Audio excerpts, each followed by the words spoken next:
Salut, prieteni! Mă numesc Ivailo Todorov și sunt din Bulgaria. Sunt relativ nou în proiectul Ruenhoc.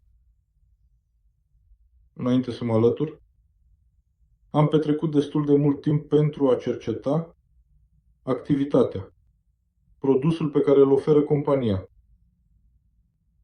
oamenii, cei care fac parte din conducere și stilul și modul lor de lucru.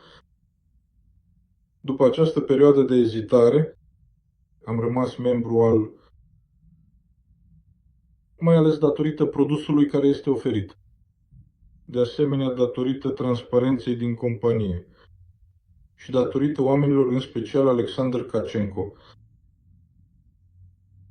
care au fost destul de răbdători pentru a răspunde cerințelor și solicitărilor mele, astfel să mă ajute să ocup locul potrivit. Acum este momentul să-i mulțumesc și mentorului meu, Serghei Tereco, care m-a introdus cu răbdare în activitate. În acest fel am căpătat încredere, siguranță și am început prin achiziționarea a 6 poziții de business. Poate ar fi potrivit să menționez ceva despre produsul companiei lor, și anume publicitatea în rețelele sociale și mai exact pe YouTube. Conform studiilor pe care mi-am dat silința să le citesc și să le găsesc. Publicitatea în rețelele sociale ocupă tot mai rapid primele locuri în industria publicității. În general, aceasta ajunge la o audiență largă, ca efect al sumei investite în raport cu influența obținută asupra utilizatorilor. Se află pe unul dintre primele locuri, iar tendința este să se dezvolte cu un ritm accelerat ascendent.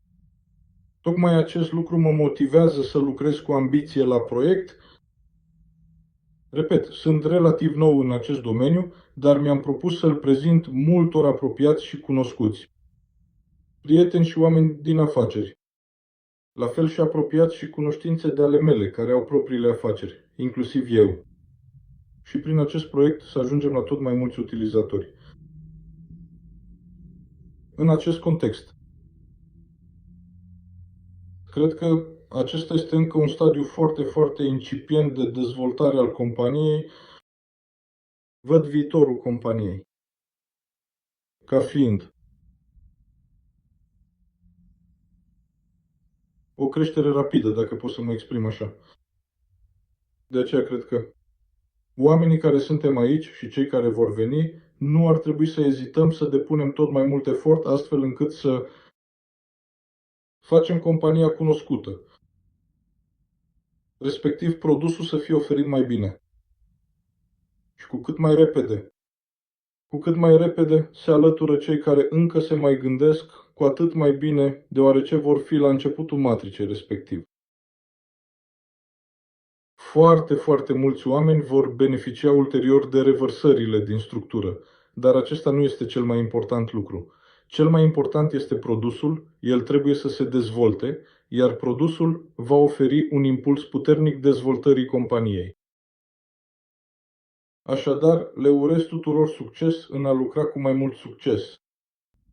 Îmi exprim încă o dată recunoștința față de Alexandru și Serghei pentru sprijinul acordat.